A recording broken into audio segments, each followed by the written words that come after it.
প্রিয় শিক্ষার্থীরা, আসসালামু আলাইকুম। আশা করি তোমরা সবাই ভালো আছো। আজকের ভিডিওটি হচ্ছে স্পেশালি যারা তোমরা ক্লাস 9, 10 এবং ইন্টারমিডিয়েটে পড়ছো তাদের জন্য।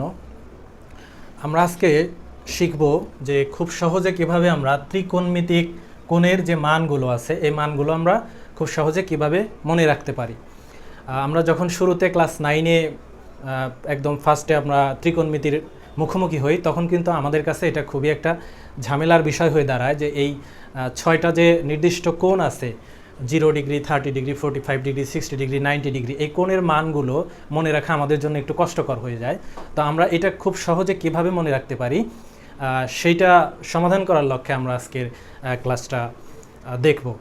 তো দেখো, আমাদের হচ্ছে টোটাল 6টা ত্রিকোণমিতিক কোণ আছে, sine theta, cos theta, tan theta, cot theta, sec theta, cosec theta. তো আমরা হচ্ছে ফার্স্টে আগে সাইন, কজ এবং ট্যান এই তিনটা অনুপাতের এই যে 5টি টোটাল নির্দিষ্ট কোণ আছে 0 degree, 30 degree, 45 degree, 60 degree, 90 degree, এই কোণের মানগুলো আমরা নির্ণয় করা শিখব। আচ্ছা, আমি শুরুতেই সাইনের যে মানগুলো আছে সাইন থিটার এই মানগুলো নির্ণয় করব। দেখো, আমরা ফার্স্টেই হচ্ছে এখানে লিখব হচ্ছে 0, 1, 2, 3, 4। লেখার পর আমরা এই প্রত্যেকটা সংখ্যাকে 4 দিয়ে ভাগ করব। প্রত্যেকটি সংখ্যাকেই আমরা 4 দিয়ে ভাগ করে দিচ্ছি। 4 দিয়ে ভাগ করার পর এই সংখ্যাগুলোকে আমরা এখানে আমাদের টোটাল হচ্ছে 5টি ভগ্নাংশ তৈরি হয়েছে। এই 5টি ভগ্নাংশকে আমরা বর্গমূল নির্ণয় করব। এই 5টি ভগ্নাংশের আমরা বর্গমূল নির্ণয় করব। 5টি ভগ্নাংশের উপরে আমরা একটা বর্গমূল চিহ্ন দিয়ে দিচ্ছি। এরপর দেখো, যেখানে এই 5টি ভগ্নাংশের উপর বর্গমূল দেওয়ার পর এদের যে মানগুলো দাঁড়ায় সে মানগুলো আমরা নির্ণয় করব। এখানে দেখো, আমি নির্ণয় করি মানগুলো একে একে। আমরা প্রথমে শূন্যকে যদি 4 দ্বারা ভাগ করি, অর্থাৎ শূন্যকে যদি 4টি ভাগ করি সেক্ষেত্রে ফলাফল কিন্তু শূন্যই দাঁড়াবে। শূন্যকে আমরা যতগুলো ভাগই করি না কেন বা যত বড় সংখ্যা দিয়েই ভাগ করি না কেন আলটিমেট রেজাল্ট কিন্তু শূন্যই আসবে। তাহলে শূন্যকে 4 দিয়ে ভাগ করার ফলে রেজাল্ট শূন্য আসে। শূন্যের বর্গমূল কি হয়? শূন্যই হবে। এটা গেল। এরপর হচ্ছে 1/4। এটাকে যদি আমরা বর্গমূল করি, আমরা জানি যে 1 এর বর্গমূল সবসময় কি হয়? 1ই হয়। 1 এর বর্গমূল 1ই হবে। অপরদিকে 4 যে আছে এই 4 এর বর্গমূল কিন্তু কি হবে? 2 হবে। 2 হলো। একইভাবে আমরা √2/4 যেটা আছে এটার যদি বর্গমূল করি, 2কে বর্গমূল করলে আমরা √2 এখানে রেখে দিচ্ছি। এটার বর্গমূলটা হচ্ছে কোনো পূর্ণাঙ্গ মান আসে না, এটা একটা দশমিক মানে চলে যায়, যার কারণে আমরা দশমিক মানে যাচ্ছি না, এটা √2 রেখে দিচ্ছি। অপরদিকে 4 এর বর্গমূল কিন্তু কি হয়? 2 হয়। 4 এর বর্গমূল হচ্ছে 2। তাহলে এটার মানটা দাঁড়ালো √2/2। অপরদিকে এখানে যে মানটা আছে √3/4, এখানে √3কে বর্গমূল করলে দশমিক মান আসে, সেজন্য আমরা √3 রেখে দিচ্ছি। √3 রেখে দিলে তারপরে হচ্ছে এখানে যে হরে যে 4 আছে এই 4 এর বর্গমূল কিন্তু 2 হয়। তাহলে আমরা সেই হিসাবে এখানে 2 লিখছি। এবং সবশেষ যেটা আছে যে 4/4, অর্থাৎ এখানে রেজাল্ট হচ্ছে 1। 1 এর বর্গমূল কি হয়? 1ই হয়। তাহলে এখানে আমরা সর্বশেষ একটা ফলাফল পেলাম যে সাইন 0 ডিগ্রির মান দাঁড়াচ্ছে 0, সাইন 30 ডিগ্রির মান হচ্ছে হাফ এবং সাইন 45 যেটা এটার মান আমরা এখানে দেখতে পাচ্ছি √2/2। এই √2/2কে আমরা যদি আরেকটু সিম্পলিফাই করি তাহলে সেক্ষেত্রে আমরা আরও একটা মান পাবো। আমি এখানে দেখাচ্ছি যে √2/2 এই মানটাকে আসলে আমরা আরেকটু সিম্পলিফাই কীভাবে করতে পারি। √2/2, তো এই হর এবং লব উভয়কেই যদি আমরা √2 দিয়ে গুণ করি, √2 দিয়ে গুণ করলে তাহলে উপরের দিকে হচ্ছে √2 এবং √2 গুণ করার ফলে রেজাল্ট আসবে কি? 2। √2 এবং √2 গুণ করলে রেজাল্ট আসবে 2। আর নিচে যেটা ছিল যে 2√2, এখন এই 2 এবং 2 যদি আমরা ভ্যানিশ করে দেই তাহলে ফাইনালি রেজাল্ট থাকে 1/√2। অর্থাৎ আমাদের এই যে √2/2 যেটা আছে এটার ফাইনাল রেজাল্ট আমরা ধরবো হচ্ছে 1/√2। এখন আমি এই অংশটা মুছে দিচ্ছি।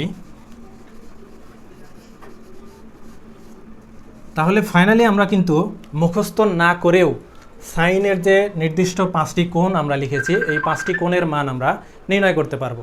তাহলে সবশেষে আমরা যে মানটা পেলাম সেটা হচ্ছে সাইন 0 ডিগ্রির মান দাঁড়ালো 0, সাইন 30 ডিগ্রির মান হাফ, সাইন 40 ডিগ্রির মান 1/√2, সাইন 60 ডিগ্রির মান √3/2 এবং সাইন 90 ডিগ্রির মান দাঁড়ালো 1। এখন আসবে আমাদের পরবর্তীতে কজ। তো এই সাইনের সাথে কজের খুব সুন্দর একটা সম্পর্ক আছে। আমরা এই সাইনের মানগুলো থেকেই কজের মানগুলা খুব সুন্দরভাবে বের করতে পারবো। নিয়মটা হচ্ছে এখানে টোটালি আমাদের 5টি নির্দিষ্ট মান আছে, 0 degree, 30 degree, 45 degree, 60 degree, 90 degree. এই 5টির মধ্যে মধ্যমান কোনটা, মাঝ বরাবর কার অবস্থান আছে 45 ডিগ্রি। তো এই 45 ডিগ্রির সাইন 45 ডিগ্রির মান যা হয়, কস 45 ডিগ্রির মানটা সেম এটাই হয়। তাহলে আমরা শুরুতে এই মানটা হুবহু এখানে কপি করে লিখে দিতে পারি যে 1/√2। একটা মান আমরা পেয়ে গেলাম, বাকি থাকলো আমাদের 4টি মান। এখন এই 4টি মানও আমরা এখান থেকে খুব সহজে বের করতে পারবো। নিয়মটা হচ্ছে সাইন 0 ডিগ্রির মান যা হবে, কস 90 ডিগ্রির মানও সেটাই হবে। অর্থাৎ সাইন 0 ডিগ্রির সাথে কস 90 ডিগ্রির সম্পর্ক, অর্থাৎ একদম ফার্স্টেরটার সঙ্গে সম্পর্ক হচ্ছে একদম লাস্টেরটা। তাহলে আমরা এই মানটা নিয়ে আসতে পারি, যেহেতু সাইন 90 ডিগ্রির মান হচ্ছে 1, সেই হিসাবে কস 0 ডিগ্রির মান হবে 1। তাহলে আমরা হচ্ছে এখানে 1 লিখে দিচ্ছি, অর্থাৎ কস 0 ডিগ্রির মান দাঁড়ালো কি 1। তারপরে যেটা আসে কস 30 ডিগ্রি। এখন কস 30 ডিগ্রির সাথে সম্পর্ক হবে সাইন 60 ডিগ্রির। তাহলে সাইন 60 ডিগ্রির মান কত, √3/2, অর্থাৎ কস 30 ডিগ্রির মান হবে √3/2।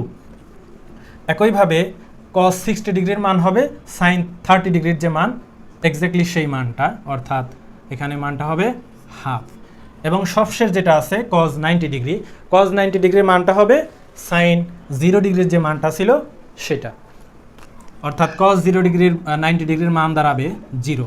তাহলে আমরা দুইটা অনুপাত অলরেডি পেয়ে গেলাম, সাইন থিটা এবং কস থিটার মানগুলো বের করলাম। এখন এই সাইন এবং কসকে কাজে লাগিয়ে আমরা হচ্ছে ট্যান বের করতে পারবো। কিভাবে? আমরা কি জানি যে ট্যান থিটার সমান কি, sine theta divided by cos theta. আমরা এটা জানি ত্রিকোণমিতিক সূত্র থেকে যে ট্যান থিটা সমান হচ্ছে sine theta divided by cos theta, অর্থাৎ সাইন এবং কজের মানের যে অনুপাত, সেই অনুপাতের যে ফলাফল সেটাই হবে ট্যান থিটার মান।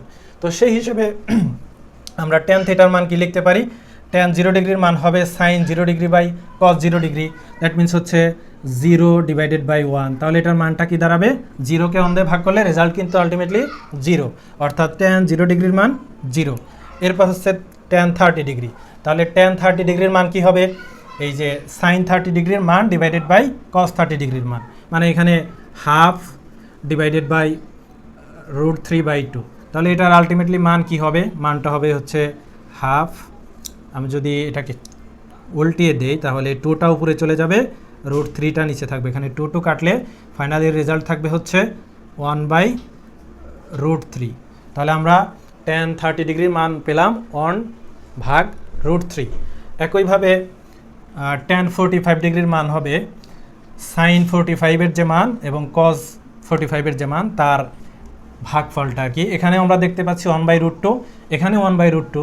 তাহলে 1/√2কে 1/√2 দ্বারা ভাগ করলে, অর্থাৎ সমজাতীয় সংখ্যার ভাগফলের যে অনুপাত সেটা সবসময় কী হয় আমরা জানি 1 হয়, অর্থাৎ ট্যান 45 ডিগ্রির মান দাঁড়ালো 1। এবং তারপরে যেটা আসে ট্যান 60 ডিগ্রি, তাহলে ট্যান 60 ডিগ্রির মানটা কি হবে, আমরা কিন্তু একটা বিষয় লক্ষ্য করলে দেখব যে বরাবরই এখানের যে ট্যানের যে মানগুলো হচ্ছে এই সাইন এবং কজের মানের অনুপাত, সাইন এবং কজের মানের যে ভাগফলটা আছে দুইটার যে মান তার যে ভাগফল, সেই ভাগফলটাই কিন্তু আমাদের বরাবর হচ্ছে।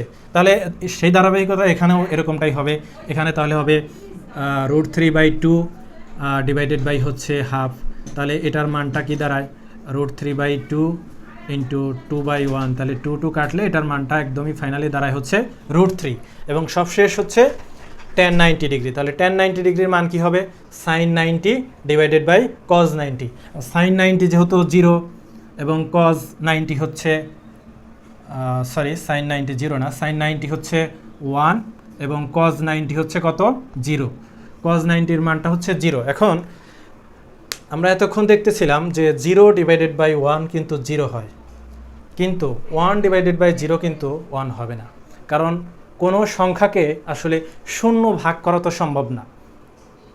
আমরা শূন্যকে যে কোনো সংখ্যা দিয়ে ভাগ করতে পারি, তার একটা রেজাল্ট শূন্যই থাকবে, কিন্তু কোনো একটি ভগ্নাংশের হর যদি শূন্য হয় তার আসলে কোনো রেজাল্ট থাকে না, সেটা হয়ে যায় আনডিফাইন্ড বা অসংজ্ঞায়িত। দ্যাট মিন্স আমাদের ট্যান 90 ডিগ্রির মানটা কিন্তু আমরা আনডিফাইন্ড বা অসংজ্ঞায়িতই পাবো। তাহলে এটা থাকবে হচ্ছে অসংজ্ঞায়িত। এটার কোনো এক্স্যাক্টলি মান নেই। এখন আমরা অলরেডি সাইন, কজ এবং ট্যান তিনটি অনুপাতের মান পেয়ে গেছি। বাকি থাকে কি? বাকি থাকে হচ্ছে সাইনের বিপরীত হচ্ছে কোসেক, কজের বিপরীত সেক এবং ট্যানের বিপরীত কট। তাহলে এই তিনটাকে কাজে লাগিয়ে কিন্তু আমরা বাকি তিনটা খুব ইজিলি বের করতে পারবো। কিভাবে আমরা জানি, আমি নিচের দিক থেকে একটু মুছে দিচ্ছি।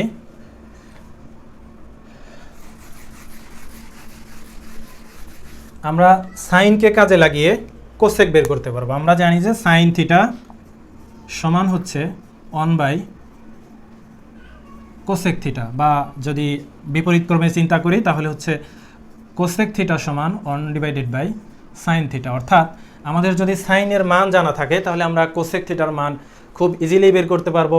একইভাবে কজের মান জানা থাকলে সেকের মানগুলো ইজিলি বের করতে পারবো, এবং সবশেষ ট্যানের মান জানা থাকলে আমরা কটের মানগুলো খুব সহজেই বের করতে পারবো। এভাবেই আমরা আমাদের যে ত্রিকোণমিতিক কোণের যে মানগুলো আছে খুব সহজেই আমরা মনে রাখতে পারবো।